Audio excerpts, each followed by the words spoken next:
আসসালামু আলাইকুম। আমরা এই মুহূর্তে আছি নাটোরের সিংড়া উপজেলার নিঙ্গইন ঘুনপাড়া এলাকায়। আমার পাশে আছে তেলিগ্রামের মাঠ। এই তেলিগ্রামের মাঠের ঠিক পূর্ব এবং উত্তরের যে মাঠ নিঙ্গইন ঘুনপাড়া, সেই মাঠে আমরা আছি।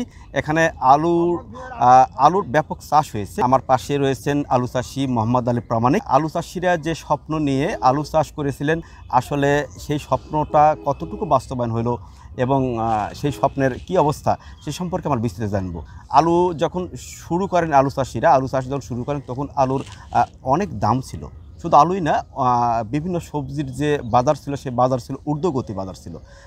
সেই লক্ষ্যেই কিন্তু আলু চাষিরা আলু চাষ করেছিলেন। কিন্তু এখন আলুর ফলন মোটামুটি ভালো হলেও দাম একেবারেই খুবই কম। আর দাম কম হওয়ার কারণে আলু চাষিরা হতাশায় ভুগছেন।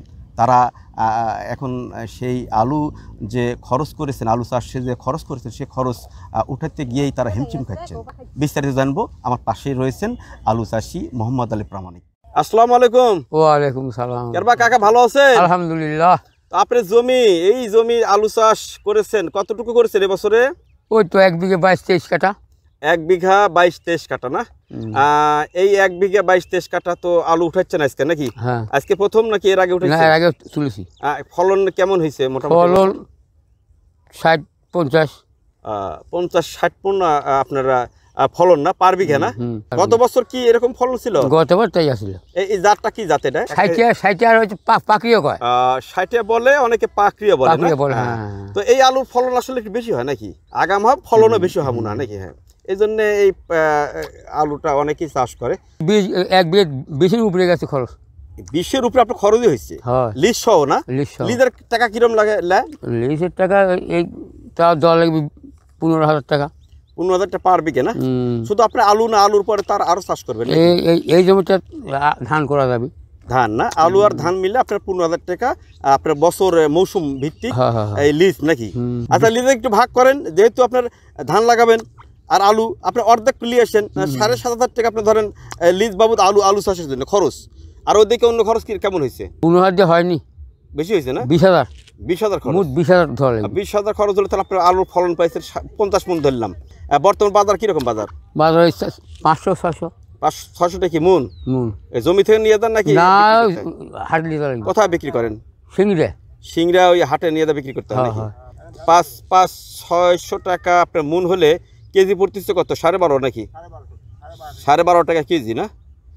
12.5 টাকা কেজি। কিন্তু আলুর দাম তো আসলে এখন বর্তমানে বাজারে তো তা 20 টাকা করে কেজি। আমরা খুচরা কিনে খাচ্ছি, পাইকাররা কিছু লাভ করছে। পাইকাররা লাভ করছে। আমরা নিয়ে গেলে আমার এখান থেকে বাড়ি যেতে 30 টাকা গাড়ি ভাড়া, আর ওখান থেকে 20 টাকা হচ্ছে হাট। 15-20,000 টাকা আপনার খরচ হয়েছে পার বিঘা। এখন আপনার ফলন পাচ্ছেন 50 মণ ধরলাম, 60 মণ না, 50 মণ ধরলাম। 50 মণে 500 টাকা বিক্রি করে 25,000 টাকা আসছে। তাতে তো আপনার খরচ বাদ দিয়ে তো খুব একটা লাভ করতে পারবেন না। আপনি যদি বাজার দর 700-800 টাকা কেমন আশা করছেন আপনারা? আমরা ওই 800, আমার কথা 800,000 হলে মেলা। 800,000 টাকা হলে আপনি লাভ করতে পারবেন না? পার বিঘা হয়তো 10,000-15,000 টাকা লাভ থাকবে। তো এই বছরে যদি আপনার আলু বর্তমানে যে বাজার আছে সেই বাজার থেকে আপনার লাভের মুখ দেখতে পারবেন না? না, যা লাগাচ্ছেন সেটাই শুধু নাকি? হয়তো পরবর্তীকালে ইরি লাগান আর অন্য আবাদ করেন। হ্যাঁ, আমরা মনে 25 করে বেচনু 1000 আর 30 করে পাইকারি খোসা বিক্রি হইলো। তো সব করে কিনারও সুবিধা আছে। তো আপনি সরকারের কাছে বা সংশ্লিষ্ট কর্তৃপক্ষের কাছে কি দাবি করছেন বলেন? ওই তো ওইটাই। ওইটা কি? আমরা 1000 টাকা মন চাই, আর যারা কিনবি তারা 30 টাকা কেজি কিনবি।